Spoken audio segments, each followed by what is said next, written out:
जी viewers, welcome back healthy morning. और यहाँ पे अभी हम ब्रेक के बीच में बात कर रहे थे, सारा कह रही थी कि अगर किसी को बहुत ज़्यादा इशू है, वो खुद हैंडल नहीं कर पा रहे हैं, तो वो अपना नंबर ड्रॉप कर दें, सारा के कोऑर्डिनेटर उनको कॉल कर लेंगे and Sara will be offering a free counselling session to them. और जी क्या बात है, इसी बात पे हम पोल का सवाल रिपीट करते हैं। हमारे पोल का सवाल है कि न्यू ईयर आप कैसे सेलिब्रेट करते हैं, आप हमें बता रहे। एक कॉल है हमारे पास काफ़ी देर से होल्ड पे, वो अटेंड करते हैं। जी अस्सलाम वालेकुम। अस्सलाम वालेकुम। लगता है कॉल ड्रॉप हो गई है, क्योंकि मुझे आवाज़ तो बिल्कुल भी नहीं आ रही है। अच्छा, अब हमें थोड़ा सा इनका जो प्रॉब्लम था, व्हिच शी वाज थिंकिंग कि वो जिधर जाती है पीपल वो कितना भी अच्छा कर ले। हाँ, अच्छा, हम जनरल टर्म्स में बात करते हैं।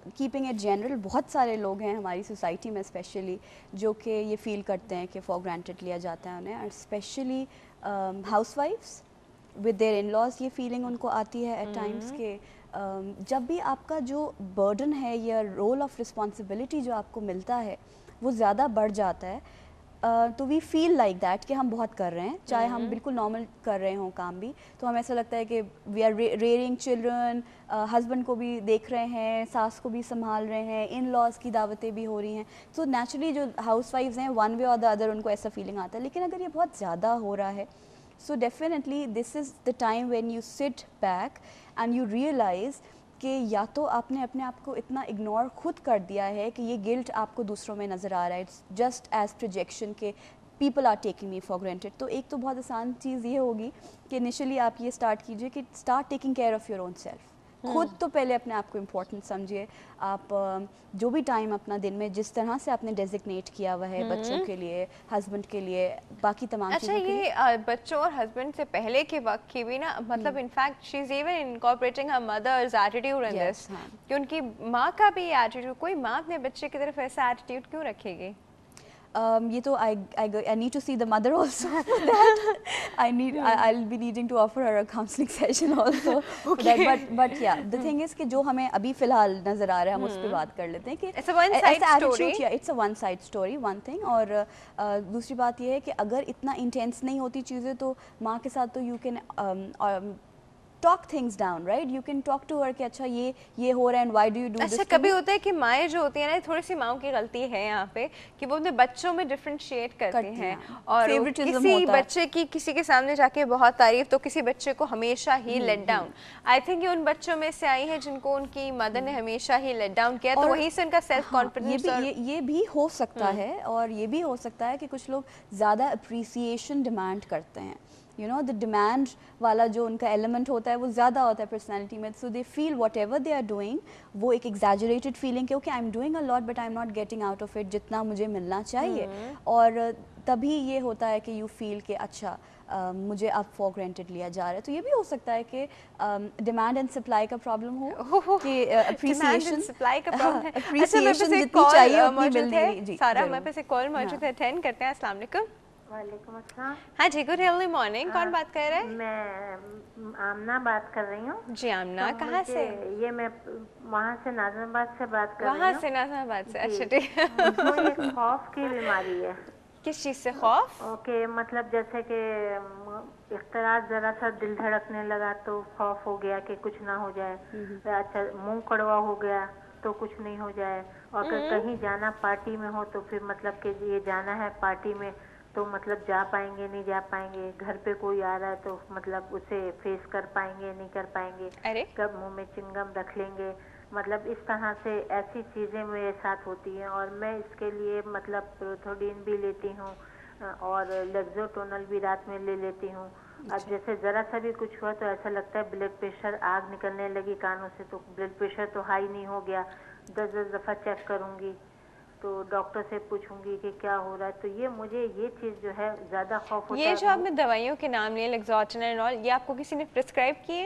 हाँ, मैंने बहुत अच्छे डॉक्टर फिजिशियन को दिखाया, उनसे कहा है तो उन्होंने दिए कि लेक्सोटोनल रात में आधी ले लिया करें, हाफ ले लिया करें, या जब खौफ हो आपको तो खौफ से मेरा ब्लड प्रेशर जैसे वो होने लगता है या आग निकलने लगी या कोई आने वाला है तो अब मैं या मुझे कहीं पार्टी में जाना है तो इस किस्म की कैफियत हर वक्त खौफ की कैफियत रहती है। अल्लाह का शुक्र, हस्बैंड बहुत अच्छे, बच्चे बहुत अच्छे, हर तरह का सुकून, कोई किसी किस्म से कोई पाबंदी नहीं, कोई काम काज नहीं, घर का ना बाहर का, समझे। अच्छा, लेकिन उसके बाद भी मतलब आप इसका मतलब है आपको एक काम काज करना चाहिए। सारे कुछ कहना चाह रही है? हाँ, मैं ये पूछना चाह रही थी कि आपका जो डेली रूटीन है, इस खौफ की वजह से उस रूटीन में तो कोई मुश्किलात नहीं आ रही हैं आपको, यानी कि आपको अगर घबराहट की वजह से आप नहीं जाती पार्टी में, या यू स्टिल गो, क्या आपका रूटीन रहता है? कुछ नहीं रहता है, बस मासी आके काम कर जाती है और मैं मतलब जब मूड हुआ तो जाती हूँ बाहर। अच्छा, आप अपनी इस घबराहट को ओवरकम कर पाती हैं कि नहीं कर पाती? जाना होता है तो जाती है चाहे जितना घबरा रही हो? नहीं, हाँ, बाज़ बहुत मजबूरी होती है तो मुझे जाना पड़ता है, लेकिन ज्यादातर ये होता है कि मैं उसे टालने की कोशिश करती हूँ कि मैं इसको टाल दूं और मैं ना जाऊं, चाहे सगी बहन क्यों ना हो। खुद ही फाइट बैक करें इस चीज से। अब जितनी बार भी आपको एंजाइटी हो, खुद खड़ी हो गए, नहीं मैं तो जाऊंगी, देखती हूँ क्या होता है। नहीं तो मैं उस वक्त क्या करती हूँ, डॉक्टर ने मुझे कहा मैं खूब शॉपिंग पे जाती हूँ, डॉक्टर ने कहा टैबलेट लेके चली जाया कर। यार ये बहुत अच्छा इलाज है। बाद में ये होता है कि मुझे टैबलेट के आधे घंटे पौने घंटे के बाद ना मैं मतलब अपने इस चीज पे खौफ पे काबू पा लेती हूँ। अच्छा। लेकिन ये खौफ अब जैसे कुछ नहीं, आप समझे, पैर भी सुन हो गया बेटा, तो मुझे खौफ आने लगा कि पैर सुन क्यों हो गया है मेरा, अल्लाह खैर करे, ऐसा क्यों हो रहा है, या जुबान वो होने लगी बात करते हुए तो खौफ होने लगा, ये ऐसा क्यों, अब मुंह कड़वा हो रहा है तो मुझे खौफ हो रहा है, मुंह कड़वा क्यों हो रहा है मेरा। चले जी, हम आपको बता रहे हैं, ठीक है जी। बस बेटा खुश रहो। अच्छा, अल्लाह आप भी खुश रहिए। अल्लाह हाफिज़। हाँ जी सारा, इस सिचुएशन में क्या किया जाए? खुद पे तारी किए हुए खौफ। फिजिकल एप्रीहेंशंस होती हैं लोगों को, ज़्यादा सोमेटोफॉर्म एप्रीहेंशंस होती हैं, और ये उनको ख्याल रखना चाहिए कि जब भी फिज़िकल एप्रीहेंशंस होती हैं तो वो आपको ज़्यादा वल्नरेबल कर देता है towards that. So it's better that you keep it positive, और अगर आपको तकलीफ़ हो रही है कहीं पर भी, तो उसको कहें कि ओके चलो, I need to go to the doctor and I need to get this checked. मतलब खुद से एंटिसिपेट ना कीजिए कि क्या हो गया, और आपके हाथ में दर्द हुआ है अगर, तो यू फीलिंग कि इट्स अब कोई हार्ट अटैक हो सकता है मुझे, या it can be a stroke और समथिंग, तो एंटिसिपेट नहीं करें, ट्राई टू स्टे न्यूट्रल और डॉक्टर को दिखाएं। लेकिन ये कहना आसान है, जिनके साथ हो रहा होता है उनके लिए काफ़ी ये चीज़ें मुश्किल होती अच्छा, एक और बात भी इसमें है, कभी कभी इस चीज़ को भी शायद एंजाइटी में लाते हैं कि एट टाइम्स रात को आप सो रहे होते हैं और एकदम आप उठे और आपकी हार्ट बीट जो थी वो बहुत तेज तेज चल रही थी। This is anxiety as well. This is anxiety, और अगर ज़्यादा सिवियर सिम्टम्स हैं तो ये पैनिक अटैक या पैनिक डिसऑर्डर के अंडर में भी आ सकता है। ड्यूरिंग ड्राइविंग बहुत सारे लोग फेस करते हैं, सो के एकदम से जब उठते हैं या आँख उनकी खुलती है तो वो फेस करते हैं। और जैसे इन्होंने कहा कि इम्पेयरमेंट नहीं हो रही, शी एंटिसिपेटेड। कुछ लोग होते हैं जो परसीव बहुत ज़्यादा करते हैं चीज़ों को, they are very sensitive to their perception. बिल्कुल कर सकते हैं, लेकिन अगर आप कर सकते हैं और नहीं कर पा रहे हैं, then you need help, right? Because अगर आप कर सकते होते तो अभी तक कर लिया होता। और बहुत सारे लोग हैं जो फेस करते हैं ये चीज़ें, नहीं, कुछ लोगों को रियलाइज कराना पड़ता है। हाँ, and they somehow balance that out कि ओके ठीक है, ये इस तरह हो रहा है तो I need to keep it that way, और इसको इस तरह लेके हम चल सकते हैं। बिल्कुल जैसे हमने पहले बात की थी एग्जाम्स की एंजाइटी की, कि किस तरह से आप उसको न्यूट्रलाइज कर सकते हैं। लेकिन अगर ऐसा हो रहा है कि आपको लग रहा है कि अब इम्पेयरमेंट आ रही है, आपके काम में कमी आ रही है, आप काम नहीं कर पा रहे, आपकी एक्टिविटीज़ कट डाउन हो रही हैं और आपके रिलेशनशिप्स भी कुछ कर्टेल हो रहे हैं, तो एट दैट मोमेंट फिर it's better to seek help. वरना फिर ये है कि आप इतना आगे उसको नहीं बढ़ने दें। Try to take things normal, deep breath, meditate, जो एक आम आदमी घर में कर सकता है, यही चीज़ें, and talk about it to somebody. और बाकी ये कि फिजिकल सिम्टम्स को बहुत इंपॉर्टेंस देना चाहिए कि अगर दर्द हो रहा है कहीं पे भी तो फ़ौरन डॉक्टर को दिखाइए। लेकिन जब तक डॉक्टर को नहीं दिखा रहे तब तक ज़रूरत नहीं है उसके बारे में खुद से एनालाइज करने की कि कहीं ये स्ट्रोक तो नहीं है। It can be a simple pain, सर्दियों की वजह से लोगों को हो जाता है कभी कभार। टेक इट लाइटली और डॉक्टर को दिखाइए, डॉक्टर खुद आपको बताएगा कि क्या हुआ है और क्या नहीं हुआ है। सो ये भी है कि ज़्यादा एंटिसिपेट जब हम करते हैं, चीज़ों को करना शुरू कर देते हैं, ज़्यादा सेंसिटिव टूवर्ड्स परसेप्शंस हो जाते हैं, तो भी बहुत ज़्यादा प्रॉब्लम्स आती हैं। सही। अच्छा जी, हमारे पास एक कॉल मौजूद है, अटेंड करते हैं। अस्सलाम वालेकुम। हेलो। हाँ जी, अस्सलाम वालेकुम। वालेकुम अस्सलाम। Good healthy morning. कौन बात कर रहे हैं? मैं ज़हीर बोल रहा हूँ, गुलजार कैद रावलपिंडी से। जी ज़हीर साहब, आप कैसे हैं? अल्लाह का करम शुक्र है उसकी ज़ात का। अच्छा जी ज़हीर साहब, अब आप हमें सबसे पहले पोल का जवाब दीजिए, आप न्यू ईयर कैसे न्यू बनाते हैं? न्यू ईयर तो बस ऐसे ही सादगी से ही मना लेते हैं, कोई मनाया नहीं नहीं, जाता सादगी हमारे। में सादगी क्या होती है? कोई हमारे पास मनाया नहीं जाता न्यू ईयर। मनाया ही नहीं जाता जी। मनाया चले नहीं जी, तो बात ही खत्म हुई, फिर कैसे मनाते हैं? अच्छा अच्छा, क्या पूछना चाहेंगे ज़हीर जरा साहब? प्रॉब्लम है, आपने एंग्जाइटी का ये टॉपिक शुरू किया है तो हाँ। मुझे थोड़ा सा प्रॉब्लम है। मैं एक तो 64 ईयर एज है मेरी, ठीक है, माशाल्लाह। और हेलो जी जी, सुन रहे हैं ज़हीर हेलो। साहब। हाँ जी ज़हीर साहब, क्या हुआ? आवाज़ आ रही है हमें? हेलो, आवाज नहीं आ रही। अच्छा ज़हीर साहब, हमें तो आ रही है। हेलो, अल्लाह, क्या करें? चले जी, कॉल ही ड्रॉप हो गई इस बार पे, तो I am so sorry Zaheer साहब, हम आपके सवाल का जवाब भी दे सके। ओल्ड एज एंजाइटी भी शायद कोई चीज़ होती है? ओल्ड एज एक जनरलाइज्ड एंजाइटी होती है जो कि शायद कुछ लोगों को ओल्ड एज में हो जाए, वरना ज़रूरी नहीं है। अगर सेल्फ एक्चुअलाइज्ड इंडिविजुअल्स हैं जिन्होंने अपना काम with the phases of life पूरी तरह से किया है, तो वो बड़ा एंजॉय करते हैं अपना ओल्ड एज को। सो ये ज़रूरी नहीं है खवातीन कि बहुत एंजाइटी उनको हो जाती है ओल्ड एज की। Oh God, when they going to turn 40, when they going to लेकिन टर्न वो ओल्ड 45, एज तो में क्या नहीं होगा? होती, वो तो जब उस वक्त अपने वो तो young age में adulthood शुरू हो होते जाती हैं है, जी, हाँ। तब से शुरू हो जाती है वो। That's positive. तो फिर आप काम करना शुरू कर देते हैं ना, एंटी एजिंग पहले से इस्तेमाल करते हैं वो नहीं होगी तो सही। फिर मसला हो जाएगा। और otherwise you have this option of ageing gracefully, तो हमेशा है ना, जब कुछ Best और है, ना और हमारे वो पास हो तो हम सबसे कहें एज अच्छा option है, ग्रेसफुली। सही। अच्छा, अब जनरली बता दीजिए कि किसी को भी ऐसे एंजाइटी के अटैक्स हों तो वो क्या करे? पूरा पूरा दिन लोगों का एंजाइटी अटैक में गुजर जाता है। I've seen it myself, ऐसा लगता है बाइपोलर की पेशेंट है। ओके तो बेस्ट अगर इतना सिवियर है तो फिर just as I always said कि आप अपने प्रॉब्लम्स को देखिए, जो हर इंडिविजुअल डिफरेंट है और वो बड़ा डिफरेंटली उसको ट्रीट करना ज़रूरी है, और इसी तरह हर किसी के एंक्शस होने के रीजंस भी अलग होते हैं। So we need to check this out कि क्या रीज़न है जो आपको एंक्शस कर रहा है। एंड फिर वही वाली बात है कि रियलिस्टिकली अगर एग्जाम्स की जिस तरह एंजाइटी की बात हुई थी पहले भी, कि रियलिस्टिक एंजाइटी है, सो इट्स पॉजिटिव, हम उसको किस तरह से उस एनर्जी को पॉजिटिवली, बिकॉज देखिए एंजाइटी क्या है, वहम, अक्सर वहम आपको एंशियस कर वहम देता एंशियस करता है, लेकिन बेसिकली अगर हम फिजियोलॉजिकली देखें तो एंजाइटी आपके सिंपैथेटिक नर्वस सिस्टम के अराउजल का काम करती है। सही। राइट, तो जब भी मैंने कहा कि थोड़ी little amount of it is very good and a lot of amount of it is detrimental, क्योंकि वो फिर आपको जिस तरह उन्होंने एक साहब ने कहा था हाइपर कर देगी, और आप agitated, hyper is not the right word but yes agitated feel करेंगे, इरिटेटेड फील करेंगे।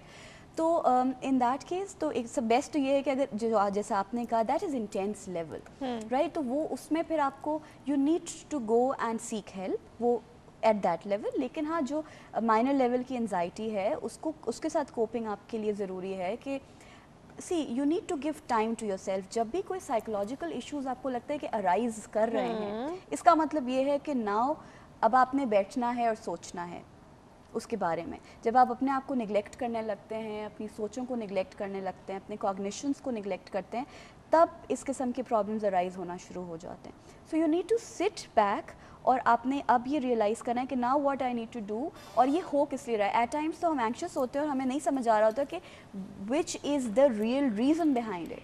सही। ठीक है, और एट टाइम्स हमारे पास लोग आते हैं विद अ मेजर रीज़न कि ये हो गया था तो इस वजह से मुझे ऐसा हो गया, and then with the case history and counselling and everything we tell them कि this is the reason, and they will be like yeah right, this is the real reason. तो ये भी इंपॉर्टेंट है कि आप ये रियलाइज़ कीजिए कि हो क्यों रहा है।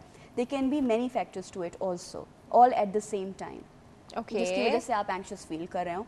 जैसे अक्सर स्टूडेंट्स के साथ ये होता है कि एग्ज़ाम्स भी आ रहे हैं, किसी भाई की या बहन की या चचा की, किसी की शादी भी साथ में आ रही है, न्यू ईयर भी साथ में आ रहा है, सारी चीज़ें एक साथ हो गई और अब आप बहुत सारी चीज़ों को एंजॉय नहीं कर सकते, you don't have time for it, तो you can feel anxious for that. तो बेहतर है कि उसको सॉर्ट आउट कर लें कि ओके इतने दिन मैंने रखने हैं, इतने दिनों में I need to get done with my shopping, what I need to wear, I need to plan that, और एग्जाम्स का टाइम टेबल अपने साथ रखिए, बना के रखिए। तो अगर आप थोड़ा सा प्लान आउट करते हैं, चीज़ों को चॉक डाउन कर लेते हैं, अपने पास लिख लेते हैं, बेहतरीन है। और एनजाइटी, अगर जो डे टू डे एनजाइटी के लिए, तो आई रिकमेंड पीपल, हर किसी को, कि you start writing diaries. At the end of the day आप ज़रूर लिखिए कि आपका पूरा दिन कैसा गुजरा, उसमें क्या चीज़ें हैं जिन्होंने आपको बग किया और वो क्या चीज़ें हैं जिनको आपने एंजॉय किया, और वो द होल रूटीन। और पता है मैंने अक्सर ये भी नोटिस किया कि if you right your problem down, आधे से ज़्यादा सोल्यूशन तो आपको लिखते हुए आपके ज़हन में आ जाता है। तो ये बहुत बेहतर है कि it's a catharsis also, and very unconditional catharsis, कि आपको आगे से कोई क्वेश्चन नहीं कर रहा और आप जो लिख रहे हैं, जो कहना चाहते हैं, जिसको भी जो कहना चाहते हैं, आप अपनी डायरी से कह सकते हैं।